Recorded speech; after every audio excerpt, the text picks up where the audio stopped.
Welcome to At Home with Mr. K. During this pandemic and such, I'm stuck at home and teaching from home. And one of the projects is Skeletal Articulation. So where I gathered my information in general, this is part 2 of the series, by the way. When I started teaching, my wife was a student at the vet school. And so one of her projects was creating skeletal anatomy specimens for high schools to use.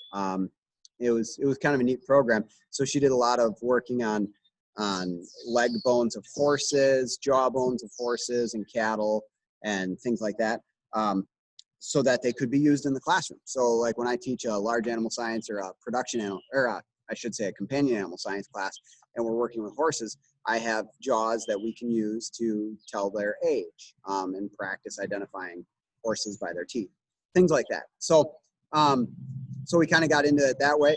Most of this information that I share with you, the best resource out there is the books written by Lee Post up in Alaska.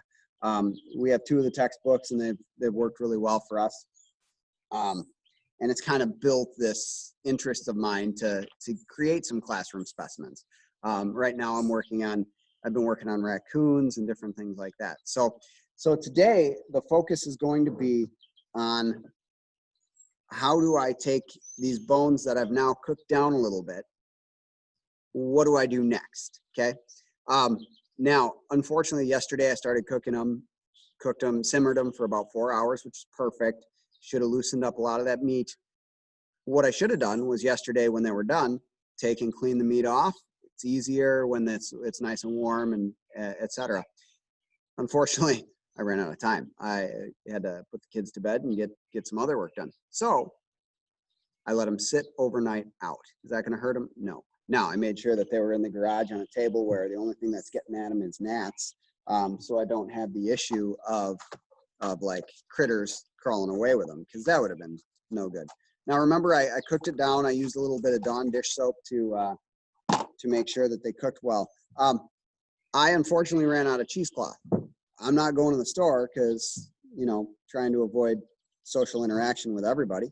So I'm going to save this cheesecloth for step number 3, okay? Or the end of step 2, I should say. So what I do, I put it in cheesecloth, and if you didn't watch the first video on this, I did that so that I can keep certain limbs together. That way I don't have to worry about this puzzle. Essentially, I'm creating a puzzle that's 206 to 200 and however many teen bones are in certain animals. But if I can keep it to the 20-some bones that are in the one, let's see, this would be left front, then that simplifies things a little bit, right? So that's why I kept it separate. What I did, I cooked it down gently, brought it to a boil, and then let it simmer for a few hours. That makes it easy to separate these parts. I'm separating these joints, and then I'm trying to peel off all of the meat that I can, meat and cartilage, because my next step is going to involve preparing these, degreasing them, and then putting them into a whitening solution. And I'll be talking about both those steps today. I don't have the whitening solution right now. I'm going to explain where to get what I like to use. But so what I'm doing right now, I don't know if you can see this, is I'm taking and scraping off the meat of this bone, as well as the cartilage. And I've got a couple different tools that are good for this job. I really like starting with a scalpel. It will dull the blade a little bit, but it's not a big deal. And I like starting with a scalpel and then working from there. Then I'll use a scraper after that, a gentle scraper, because you don't want to leave a whole bunch of blade marks on your bones. But I mean, in a very short period of time, I can have a bone that's starting to look pretty darn clean. Let's get back up to the shoulder blade, the scapula here. It's important when using a knife or a scalpel, of course, safety first always, but Yeah, I don't need to tell you that. And a lot of this meat, it just peels right off. A lot of the muscle just come off because, again, we cooked it almost like a roast. Slow roast it. Doesn't even smell that bad when you roast it. Now, if you're doing roadkill, you're going to have some different smells. But I like to use that Dawn dish soap. It has a good smell to it. I would use borax. Borax is really good for preservation and salting kind of idea. But again, I'm using what I have because of the times we're in. That's going pretty well. You can see already this scapula is pretty clean. So getting down pretty quick. What I'm going to demonstrate is one leg here. And then I'll talk about what our next step is so that you don't have to watch me for, 45 minutes or an hour doing this. The demonstration will be enough on one leg. While I'm working on this, if this was one of those live events, that'd be kind of cool. I'd get a chance to answer your questions. But I'm going to just try to think of what your questions might be. Question: come across a skeleton or a dead possum on the road. Can you do this? Yeah, certainly. This is actually really easy on dead animals. Well, it's only on dead animals, but it's easy when they're dead and already decaying a little bit. It smells more. Little Vicks Vapor Rub right on the upper lip will help with the smell a lot if you're getting into really rotten stuff. Now here's something. This is a front leg, so you got two bones in the forearm here, right? One bone up here and two down here. So this is how these two bones go together. Something I would do, and I would typically, I don't have to right now, but I would get a picture of this. Use your phone, get a bunch of pictures of how do these bones go together, what do they look like, because it's going to make it way simpler when you go to glue this back together. Because to get this nice and clean and white and degreased, I have to peel the bones apart. And knowing how that links together, because later on when I go to glue it together, I'll be like, where did this go? You can have that picture to work from. So that really helps. It's probably the most important thing you do, well, aside from preserving the bones so they don't stink, is to put them back together in the right places. I've had students in the past, and high school students are pretty awesome. They learn so much from this kind of thing. I've had kids who go, why did we learn skeletal articulation in class? I don't get it. And then years later coming back and saying, hey, that simple anatomy lesson really helped me out. And working with a scalpel, working with the tools, working with my hands, I decided to go into the medical field. It wasn't something I was interested in before, but I really liked the science side of it and the just identification, the knowledge. And so now I've got a student who's a medical technician, just doing this stuff, enjoying it. Clearly not doing exactly this, but it opened the door a little bit, opened their eyes a little bit to that. Something else to take a picture of. The wrist is one of the hardest things to put back together. There are so many different bones in the wrist. And so as I cut it apart, I've got to be really cautious on not, one, keeping them together long enough so I can get a good picture of what it looks like. Now, online, there are you can probably access some images of what the wrist bones look like and how they line up and how they're each labeled. I know that because we've done that with students and we didn't get good pictures, back before we all had cell phone cameras. But there's also the books. Lee Post has a couple books. In this case, I'm doing a gnawing a mammal, not gnawing, but doing a small mammal. I would be able to find a book that has some of those images. It's also important when you get down to the claws that you're not throwing any bones away. So double check what you're working with and make sure that what I'm pulling off here is just muscle and cartilage and not any of the bones. So, and again, if you cook it long enough and with a little soap and not too hot, like I started off at 300. Once it started boiling, I dropped it to 200 and let it sit in that Nesco for another 3 hours. And that seems to be about perfect here. I could go a little further and let it really fall apart. But again, I like to get an idea of what that wrist joint looks like. So I've got this, and I've got about 1, 2, 3, 4, I think 5 bones here that made up the rest of the wrist. I'm able to identify that.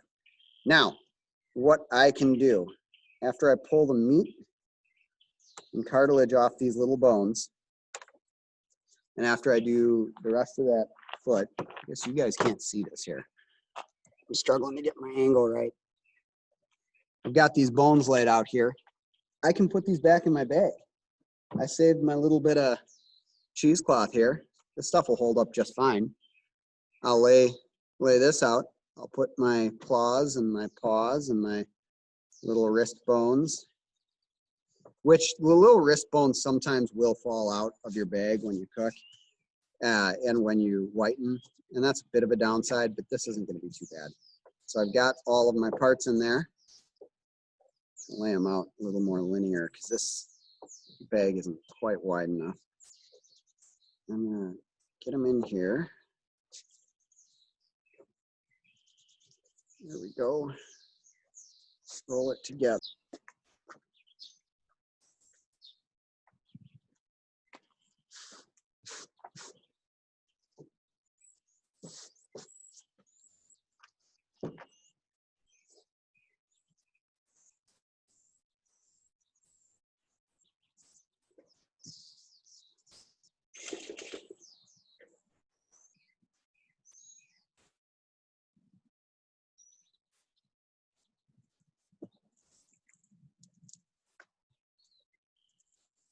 All right, I lost you for a minute there. I'm hoping that this video wasn't lost altogether. We will find out, fingers crossed here. Otherwise, I might have to re-record this whole thing. What I did in the meantime, after losing you, I took, rewrapped that leg, all those parts, and I put it into my bucket here. I just got a stainless steel pan, which is fine. I'm gonna talk about what I'm doing there. Here's the next limb. I'm not going to do all this for you because you clearly have seen me do one, clean it up. So what am I adding first? I'm going to do the ammonia first. So I just bought straight ammonia. I have water in the bottom here because I'm going to dilute it a little bit. And this stuff is pretty potent and stinks and not good for you. What is So, that called again, Daddy? so I'm just going to add the ammonia down here. Daddy, what's that called again? I'm going to do about a, just a second. I'm going to do about a 1-to-1 mix. I know that's pretty strong, but it should clean those really well. What it does, the ammonia will pull out the grease. It'll also get down, hopefully, inside these bones because they're small enough where it'll pull out that grease from the marrow. What I find is if I'm doing larger skeletons like cattle legs or horse legs, you got to drill some 1/8-inch holes in the leg, into the long bone, because the marrow inside otherwise won't pull out. And what you'll find is after you've articulated your skeleton, you had whitened it, it all looks good. Within a month, 2 months, 3 months, a year, it's going to yellow. All that yellow marrow is just gonna leak out of there slowly and it gets greasy again. So by drilling those little holes, you can help release that. I'm gonna let this soak in ammonia solution for 2 to 5 days, depending how much time I've got. I probably won't get back to this till the weekend, early, like Monday. So it'll have 4 days or 3 days. Perfect. I'll get back to it Monday. Then what I do, and this is what I don't have right now, and I don't know that I'll have the solution in time to make another video here. But then I will pull them out of that. I'll do a water rinse where they'll sit in water for about half an hour, then I'll pull them out. They're still in the bag. I'm not going to do any other cleanup at this point because I already cleaned the bones for the most part. Same with like the skull here. I'm just going to scrape off all the muscle. I'll get it down in this ammonia and that'll take care of it. But the idea is what I'll do is then I'll put it in, so after a water rinse, I'll put it into a hydrogen peroxide mix. A hydrogen peroxide mix. Now, if you can only get drugstore hydrogen peroxide at 3%, just use it straight. You use it straight, it'll take 5, maybe a few more days to do. However, if you have a pool store close by, a non-bleach pool shock, if you read the label and its active ingredient is 27.5% or 30% or whatever it is of hydrogen peroxide. You want a hydrogen peroxide shock. That stuff works great. It's very caustic. You got to be careful.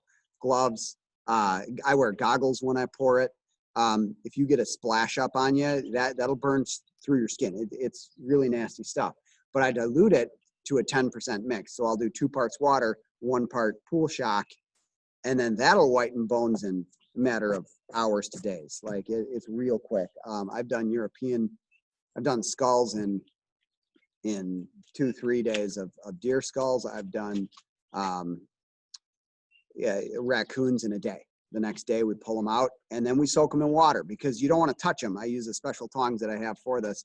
I'll soak them in water for 30 minutes, then rinse them in a sink and then get them back onto the table. Because if you handle them right away, you're gonna burn your thumbs and your fingers and your skin. So being careful there is really valuable.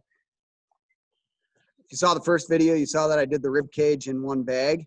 This is going to I got to get all that meat and muscle off between these vertebrae, and I've got to separate them. Then I'll get them back in this bag. So I'm going to separate all those. I am going to get a picture of it after I pull some of this meat off before separating the vertebrae, because that's going to make it easier to reassemble. Okay. You could, at this point, if I'm doing this, I could take these pairs of ribs and break it into 4 sections, break it into each pair, and lay them all out in order in a bag. If I had more cheesecloth, that would make it really easy to assemble, because then when you pull them out, it's like, okay, they all line up. I know what they are. The downside, if I don't, is you really have to figure out which ribs pair up together. And that takes a little longer and a little bit more work then. Okay. So again, it's going in ammonia. Ammonia is going to degrease. Rinse into hydrogen peroxide solution. I really like a 10% because it works fast. Don't go full 30%. It's just not necessary, and you might as well save some. And then pull it out of there, rinse again, and you reassemble. And that reassembly is part 3. That should be, I'm hoping next week, Wednesday or so, I'll be able to get the reassembly video up. Thanks for watching. Hopefully this video worked without too much interruption when I lost connection. And I will catch you on the flip side.